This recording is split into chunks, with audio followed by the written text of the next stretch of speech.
saying there was never credible evidence for the FBI to even launch an investigation into Trump campaign associates. And also brand new tonight, more monumental setbacks for Robert Mueller's imploding witch hunt and new evidence that the DOJ is in fact stonewalling even further. The DOJ meeting with House Chairman Devin Nunes, Trey Gowdy to view classified Russia probe material is no longer happening tomorrow. It's been rescheduled for next week. More obstructionism, all of that, plus another major win for the Trump administration. The American hero, Gina Haspel, has now secured the votes needed. She will be the next CIA director and will call out the mainstream media's lies about what's really going on between Israel and the Palestinians. That and even more in tonight's breaking news opening monologue.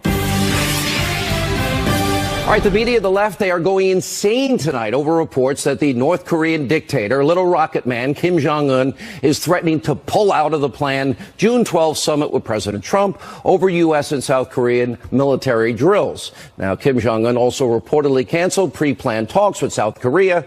Now, before all of you left-wing liberal activists work yourselves into a frenzy, let me give you the truth and some facts. The State Department and Heather Nauert is saying that this summit in Singapore is going on as planned. That's one. And the Pentagon is adding that these military exercises are going to continue. The big takeaway that the left refuses to understand is this. President Trump is already winning without giving anything up in return. So you idiot ideologues in the Destroy Trump media, you need to watch, learn how to negotiate. Let's see. The president got 3 American hostages out, and he didn't have to send over cargo planes full of cash and other currencies like Barack Obama did with the mullahs. New satellite images are now showing North Korea is already dismantling their nuclear test site. And as we have told you, Kim Jong-un is inviting the Western media to watch as he decommissions that nuclear facility. Also, Kim Jong-un, guess what? Wow, he's no longer firing missiles over Japan. He's not threatening Guam. He's not threatening the continental U.S. and the rest of the world. And yes, you saw it with your own eyes. Well, little rocket man walked across the DMZ to greet South Korea's president. And what did President Trump give up in return for all of this? Nothing. President Trump is not naive like Bill Clinton, Barack Obama. They tried to bribe these despots and dictators with billions and hundreds of billions of dollars. What we're seeing here is typical quintessential Reagan. Trust but verify. In action. Before your very eyes. Now, if Kim Jong-un wants to come to the table, then fine. We know the Secretary of State, Mike Pompeo, he has laid out all the details, all the terms for a possible agreement, and that includes complete and total denuclearization of the Korean Peninsula. And if little rocket man doesn't want to comply, well, then he has to face the consequences. And President Trump has made clear North Korea is not going to get away with threatening the world, and he will never be able to fully develop a nuclear weapon. Here's my prediction tonight. Kim Jong-un, well, he's being a little petulant. He's posturing. He's doing a little saber rattling before he ultimately capitulates, goes to the table. Now, even more breaking news to tell you about tonight. President Trump's attorney, Rudy Giuliani, the former New York City mayor, he's telling NBC News that he has spoken with Mueller and his partisan team of witch hunters in the past 24 hours. He's now saying that a potential presidential interview is being put in a holding pattern, which is great news. Mueller has no business ever questioning the president of the United States. There's no such thing as collusion. Although there might be with Mueller and that oligarch guy. I'll explain. Now, remember the leaked special counsel question? Asking Trump what he thought, how he felt. How did you feel?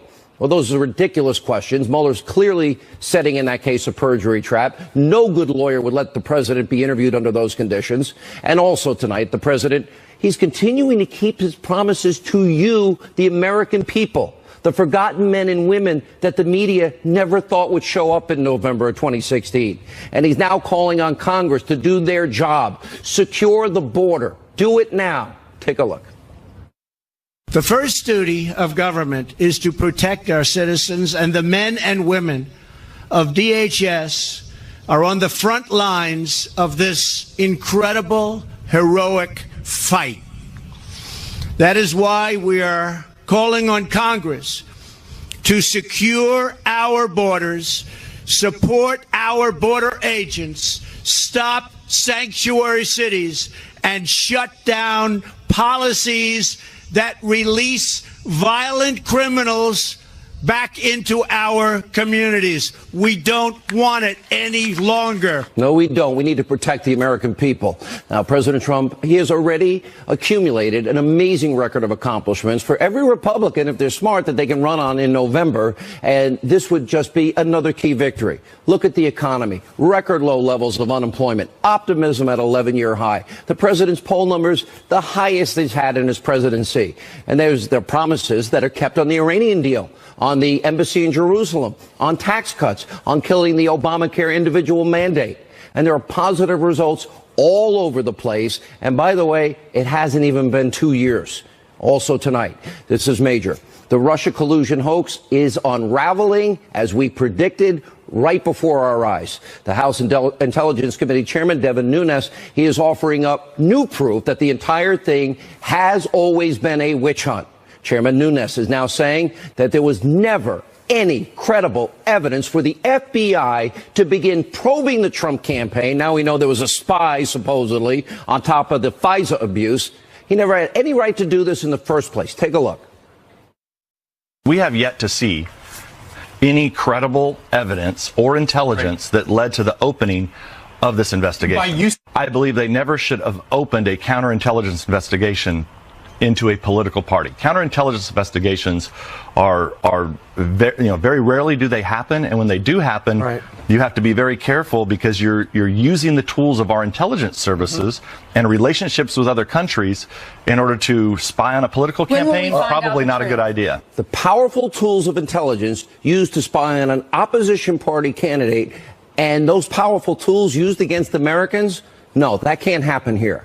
So there was never any actual credible evidence to launch this investigation. And of course, Rod Rosenstein conflicted.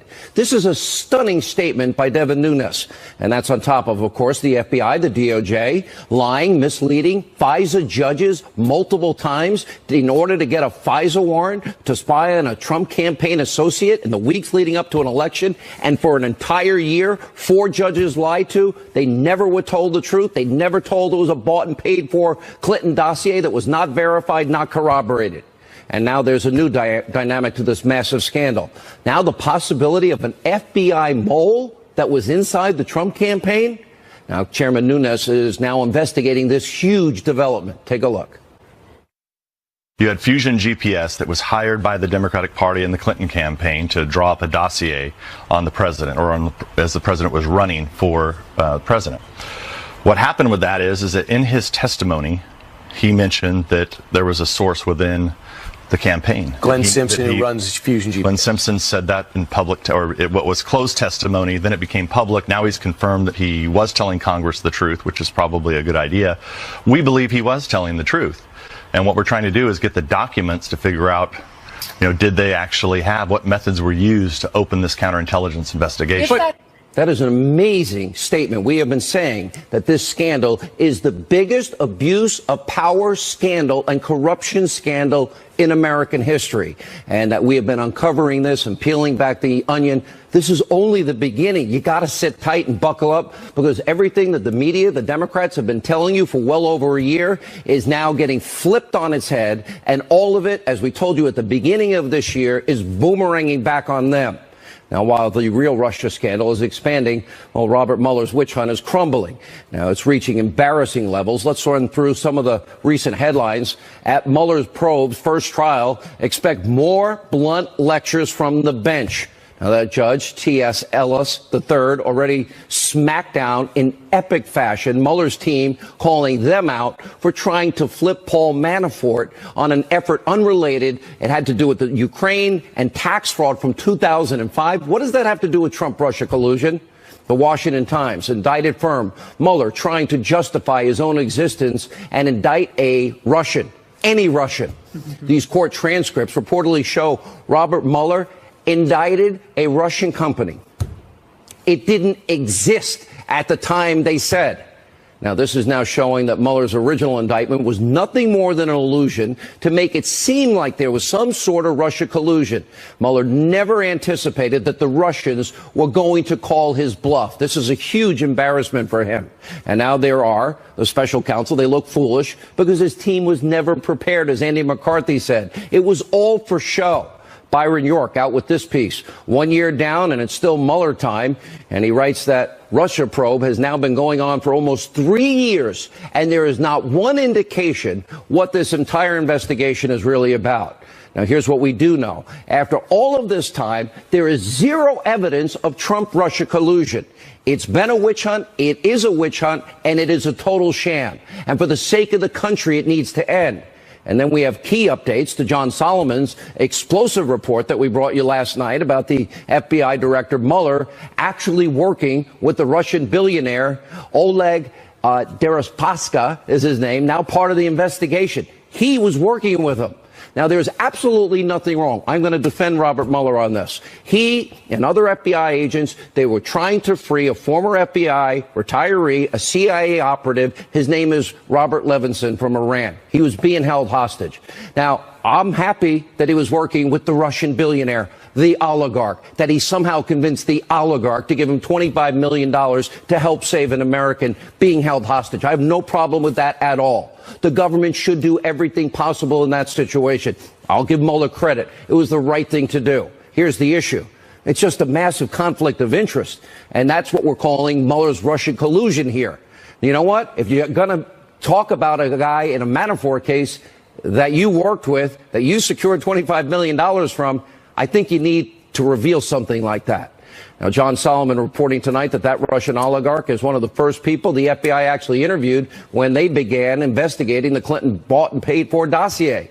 And as Solomon and others are now exposing, the Russian actually told the FBI the idea of Russian collusion was false. So now the question is, did the FBI tell the FISA courts that a former trusted source of theirs told them that there was nothing to this Russia collusion when they were applying for those 4 FISA warrants? The original application and 3 subsequent applications, all using the bulk of information from the Clinton bought and paid for unverified dossier with Russian lies. They lied about it to the FISA court to spy on an American citizen, an opposition party campaign member. Now, another developing story to tell you about tonight. The meeting between the DOJ and the House Committee Chairman Devin Nunes and Trey Gowdy that was reportedly scheduled for next week, well, that's not happening. Why?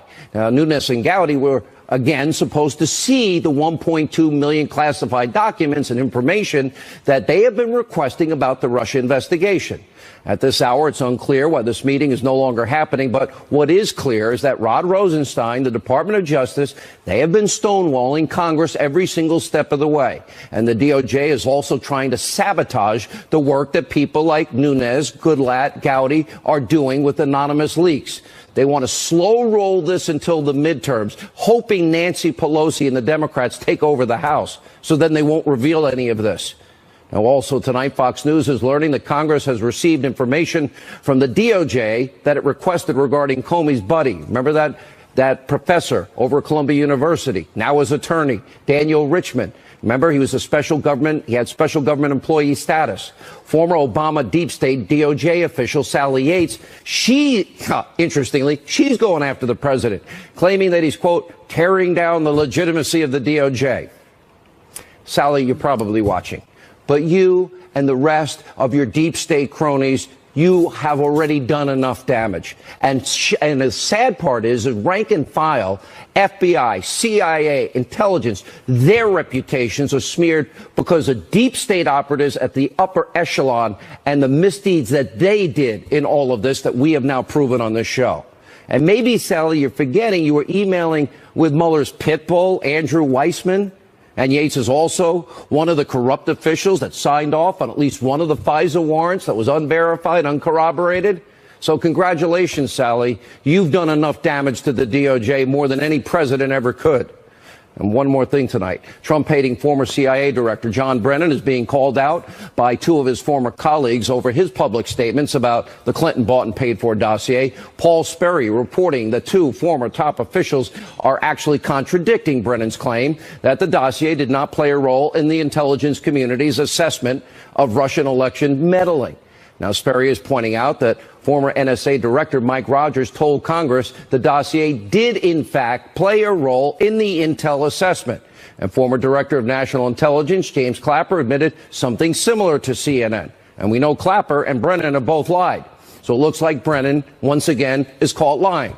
Now, I guess this isn't surprising from a guy who once voted for the communist for president of the United States. How he ever got that position is beyond any understanding I have. Anyway, finally tonight, last thing. President Trump is on the verge of another huge victory. This is good news for all of us. Gina Haspel now has the votes to be the next CIA director. And the fact that it took this long, just a few weeks ago, Democrats, for them to support her, now is pretty disgraceful on their part. Gina Haspel was an American hero. She helped keep us safe after 9/11. She helped get the intelligence to find bin Laden. And here's another fact the left will never admit. Enhanced interrogation of the 3 people under medical supervision worked. It gave us the valuable intel, allowed us to get to the courier, which took us right to bin Laden. Democrats should have been praising Haspel. Actually, they were at the time, because she's more than qualified. Here with reaction, we have columnist for The Hill, investigative reporter John Solomon, Fox News contributor, investigative reporter Sarah Carter, the author of the soon #1 New York Times bestseller, soon to be released, The Russia Hoax. Fox News, what's the rest of the book? That's the best part.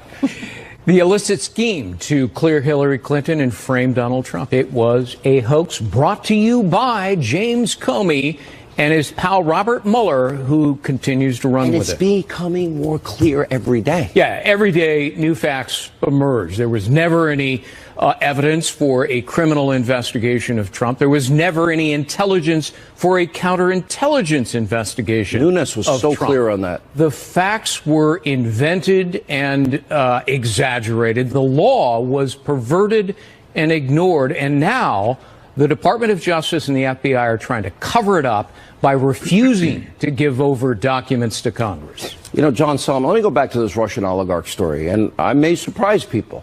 Any effort to save an American hero being held hostage in Iran, I'm in favor of. And if Robert Mueller, then FBI director, was able to convince the Russian oligarch to hand over $25 million in an effort to release this American hero, I applaud him for that. It's the hypocrisy, as this oligarch is at the center of the Manafort case in many ways, and this oligarch wasn't mentioned, nor was the connection mentioned. How important is that? Yeah, there are 3 things that people are saying to me today since the story broke last night. I think the first is Donald Trump recently sanctioned Oleg Deripaska as part of the Russia sanctions. Did his State Department, did his Treasury Department tell him this was the man that helped the FBI? Did they also tell him this was the man that tried to clear Donald Trump's name in September 2016 when he told the FBI there's no collusion between Russia and Donald Trump's campaign? There's no way. That's very important. Second thing that's really important, you hit it in your monologue.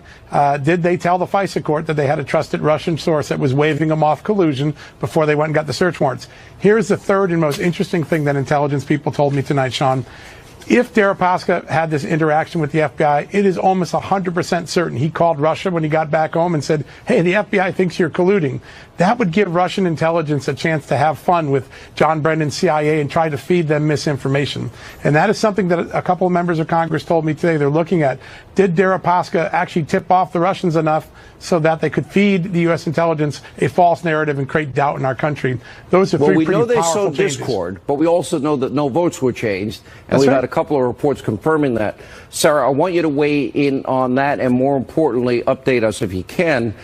Did the FBI have a spy on top of the FISA court abuses within the Trump campaign in this election cycle? Yes, I believe they did have an informant, somebody that was reporting back to them, and that's according to the sources that I've been speaking with.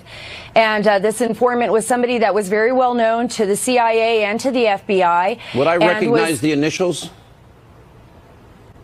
You might recognize the initials, and I think it's out there a little bit right now. Remember, this is highly sensitive, and you won't get anybody over at DOJ actually verifying this. Any source that does leak out this information is putting themselves in a little bit of jeopardy, and I think that's why Congress has been so careful as to not release his name publicly yet.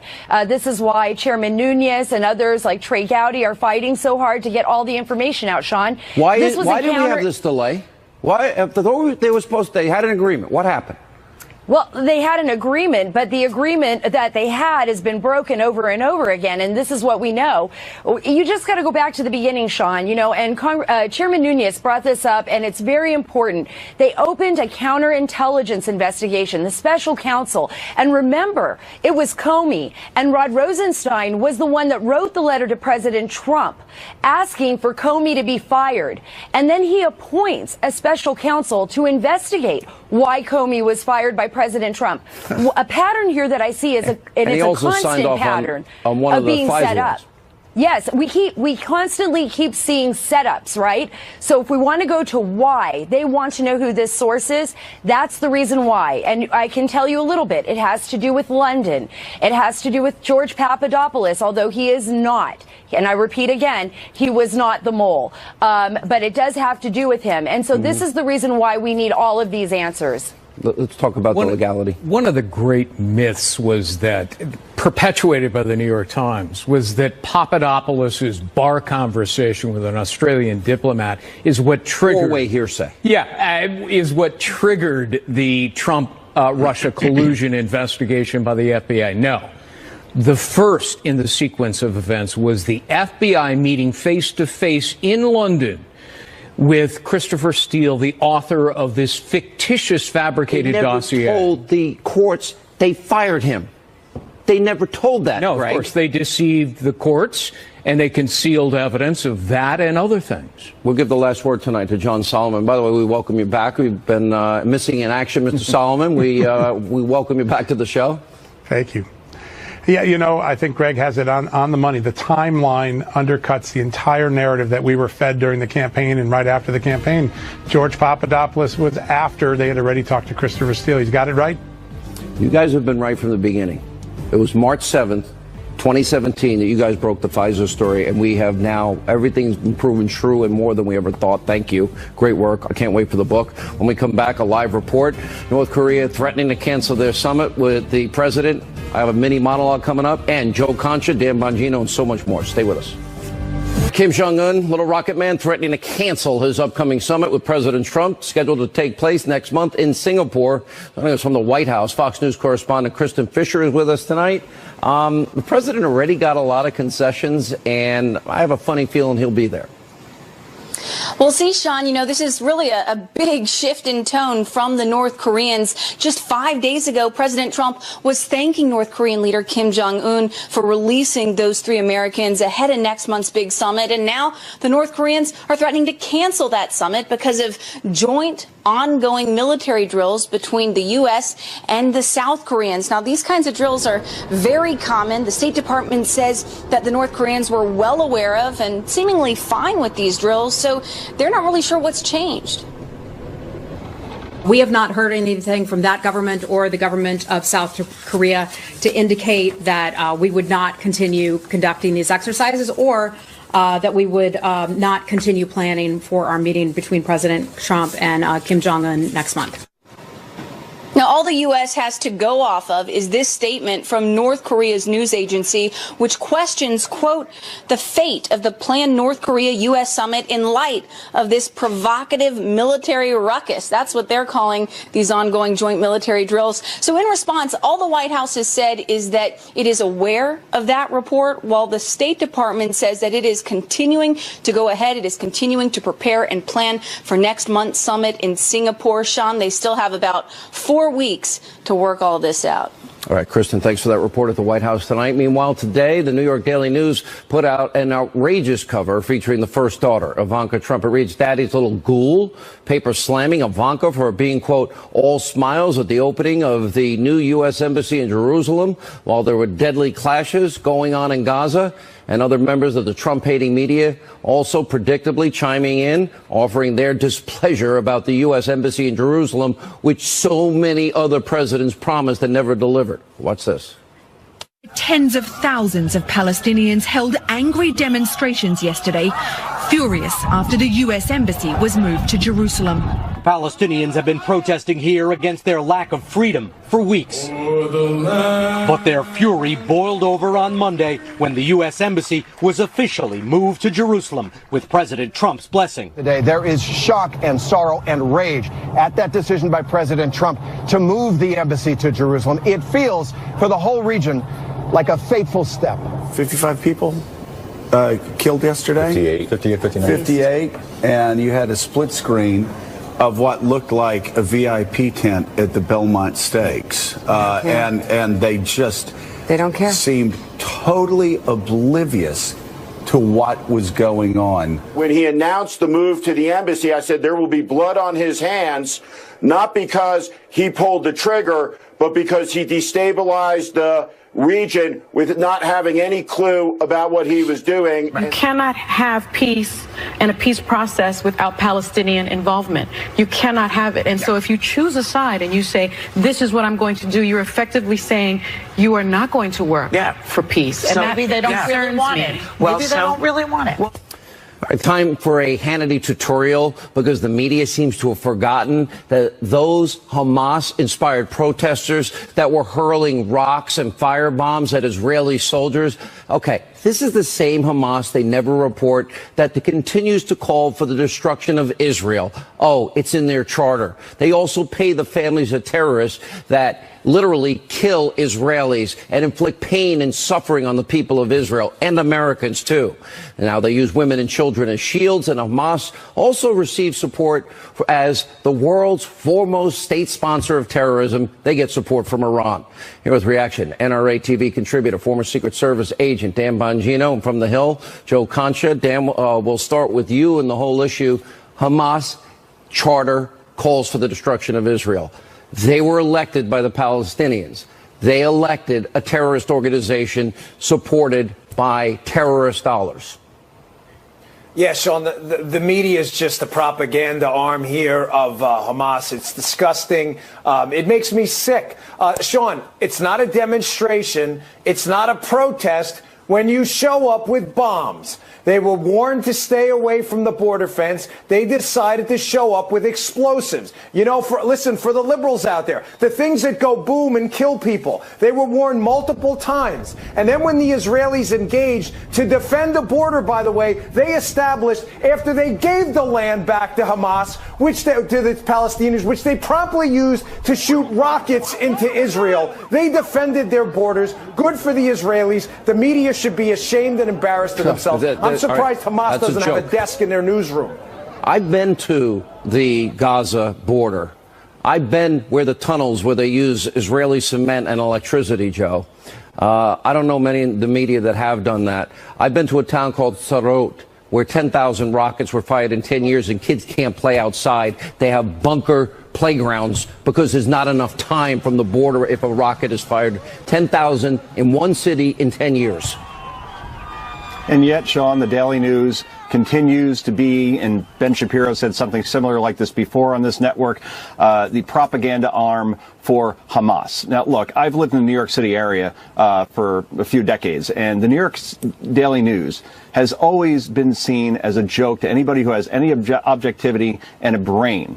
They were teetering on bankruptcy for years, and it just leads to not only the fact that I know that media, and we say this many times, is distrusted at record levels. Among Republicans, it's more than 90%. And even among independents and Democrats, there's a majority that don't distrust the media. The problem is now that we're even at a loathing stage of the media like we've never seen before. Because of dishonesty like this and blaming Ivanka Trump and juxtaposing her with what's going on in Gaza as if she's smiling at death. It is pathetic, and it is the only word I can apply here. Really well said, Dan. Last word.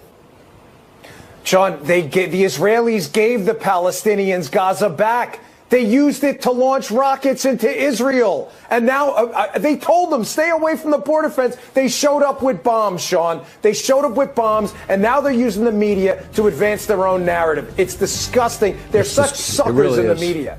You both were so on target tonight. Thank you both. When we come back, Rush Limbaugh, an incredible monologue exposing the deep state forces that are trying to take down this president. Also, Jesse Waters, Jessica Tarla, busy Hannity. Do not ever touch that dial. Please. Pretty please.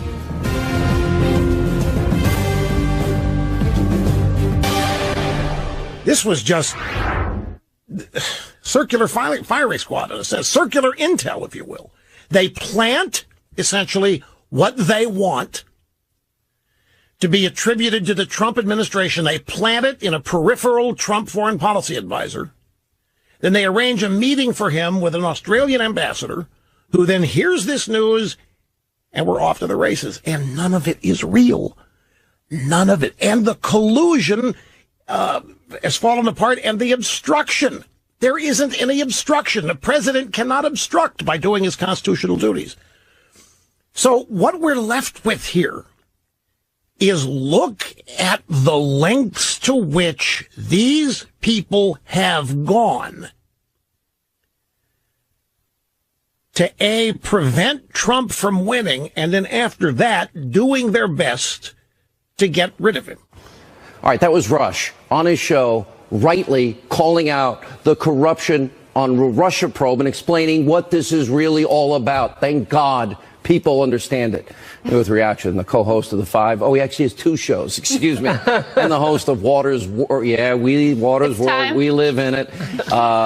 Jesse Waters and Fox News contributor Jessica Tarla. All right, I'm going to start with you tonight. Rush is right. No. Tell Jesse where he's wrong. I'll tell you both. Rush is wrong because the Mueller probe is not over. So the idea that you could say after Rush is wrong is wrong. All right, 10-point win, 10-point victory. That is He's so winning. unfair here. There are 19 indictments. I know they are not Nothing for to do with collusion. collusion. No, the probe is focusing on 3 issue areas: Russia collusion, obstruction of justice, and financial crimes. None of those have been settled. You do not have a The only thing report. that Trump obstructed was Hillary getting into the White House. If Hillary had won, she would have fired Comey on day one, and we never would have heard about. Slow down. Say that again. What? The only obstruction was Hillary getting in the White House. The only thing Trump obstructed was Hillary getting into the White House. Have you used that before? It is not. Yeah, it is. All right, let me ask you a question. So Mueller indicts these 13 bot companies. It turns out one wasn't even a company at the time. Oops. Yeah. I Oops. saw that. Yeah, and he never expected that they were going to actually respond. And now they're going to have discovery. And I'm predicting Mueller's going to have to yank the indictments. Yeah. Okay, so then we'll go down to 6, right? If my math is correct. Well, 13 will be gone. Right, so we had 19. Is it 19 minus 6? Yeah. And what about the judge that talked about the 2005 tax case that had to do with the Ukraine, not Russia, and that they were trying to use it to squeeze and tighten the screws on Manafort to turn on Trump for prosecution or impeachment? Yeah. 2005. Mueller's had more contacts with Russian oligarchs than Trump has. All right, that's absolutely untrue. And he he's ran a had beauty to fire pageant 2 there. biased agents, Strzok and Page, because they were so corrupt. And the rest of his team's all Democrat donors. Way to stack the Bob deck. Mueller himself is a Republican. Rod Rosenstein is a Republican. He's a Republican Everyone in name only, I would say. All right, so if someone is in, He's as much of a you Republican don't even know what he is. Maybe as he likes Comey president. is a Republican. No, he is not a Comey. He is not a Republican. I don't mean to be. You better swing back. This is the biggest debate win ever. You asked for food last week. You said, trying to bribe Are the you judge going? right here. Is this In-N-Out Burger? No, it's Chick-fil-A because it wouldn't have been good from Thursday to today, and I was flying back. All right, she got 10 points back. What do you got? 10 points. What do you have? I don't know. 10 points is like 100 points plus 850. I have also never entered a Chick-fil-A before. You know, liberals hate their sauce. I got sauce. Oh, you got sauce? They said the Chick-fil-A sauce is the right move. I'm not feeling very confident about this performance. How does this it might feel? be the one Wait. loss I take. Wait, let's all come up with a hand signal for me now, since I've All right, how about this?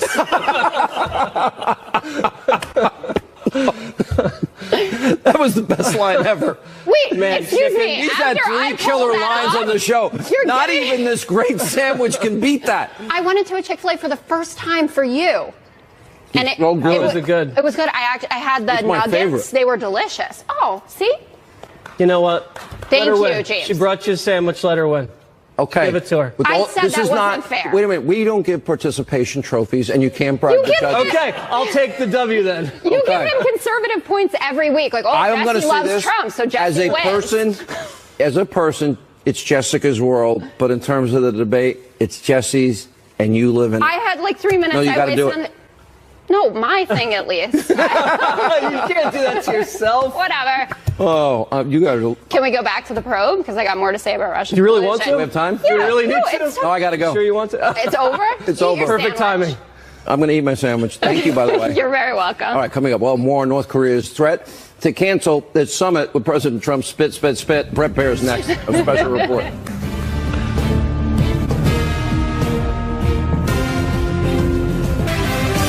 So, with Little Rocket Man trying to threaten to pull out of the upcoming summit with President Trump due to the ongoing military exercises that he knew about between South Korea and the U.S., well, despite this recent development, President Trump has made a massive improvements and gains in the Korean Peninsula. And by the way, some would argue his tough talk, his military presence, his sanctions all work. Take a listen. North Korea best not make any more threats to the United States.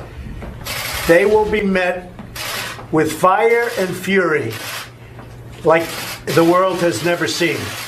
The United States has great strength and patience, but if it is forced to defend itself or its allies, we will have no choice but to totally destroy North Korea. Rocket Man is on a suicide mission for himself and for his regime. This shouldn't be handled now, but I'm going to handle it because we have to handle it. Little Rocket Man, we're going to do it because we really have no choice. What's amazing is the president's tough rhetoric towards North Korea proves what Ronald Reagan spoke about in the 1980s concerning the evil empire, the Soviet Union, when he talked about peace through strength, trust but verify. Watch this. There is one sign the Soviets can make that would be unmistakable, that would advance dramatically the cause of freedom and peace. General Secretary Gorbachev, if you seek peace, if you seek prosperity for the Soviet Union and Eastern Europe, if you seek liberalization, come here to this gate. Mr. Gorbachev, open this gate. Mr. Gorbachev, tear down this wall. His own aides didn't want him to say those words. You can't forget Reagan's trust but verify approach towards the evil empire. Take a look. We have listened to the wisdom in an old Russian maxim, and I'm sure you're familiar with it. Mr. General Secretary, though my pronunciation may give you difficulty, the maxim is dovayai no provayai. Trust but verify. Gorbachev laughing. All right. Why this is significant, there's a brand new book out. It's amazing. It's called 3 Days in Moscow. Ronald Reagan and the Fall of the Soviet Empire. You know him well. He's the anchor of Special Report, our friend Brett Baer. It's so good to see him. People think that we're not friends. Every newspaper, don't they have a news section, local, international, national? That's right. And they have a sports section? That's exactly right. And they have an editorial page? They do indeed. Am I the editorial page? You are indeed. And you're the news page? That's right. This is an amazing book because it's so relevant to Iran and North Korea and even the opening of the embassy in Jerusalem. Listen, remember those times when Reagan was speaking out about the evil empire, about the ash heap of history that communism would be, joking at times, getting caught like the bombing is going to start tomorrow. Heads were exploding in Washington at the time. Sound familiar? Heads are exploding in Washington. Now, if June 12th holds and the summit in Singapore happens, June 12th is historic. June 12th, 1987 is when Reagan delivers the Brandenburg Gate speech, tear down this wall, Mr. Gorbachev. And that changed the world. Those summits and the collection of them, changed our history. It's possible. Look at what already the president, without flying in cargo planes of cash and other currencies, like Obama did, or Clinton with the energy aid to Kim Jong-un's father, Kim Jong-il. But this president talked tough, put a military presence, also a relationship with the Chinese president, and sanctions in place. Didn't that really all contribute to Kim Jong-un's decision here? I would think so. Now, the caveat is the North Koreans don't have a great history living up to their promises. So the president has said he's going to sit at the table and walk away if the deal's not right. Oh, that's just like Reykjavik. And just like Reykjavik. I mean, the similarities are really stark. Personalities are different. I don't think Reagan would love Twitter, but who knows? Maybe he would. But he did say those bold things that changed the paradigm. And maybe the paradigm's shifting now. I've always studied Reagan. The thing is, they said he was a California cowboy. They said he would start World War III. They said Reaganomics would result in the collapse of the economy. 21 million new jobs were created. We doubled revenues to the federal government and had the longest period of peacetime economic growth in history.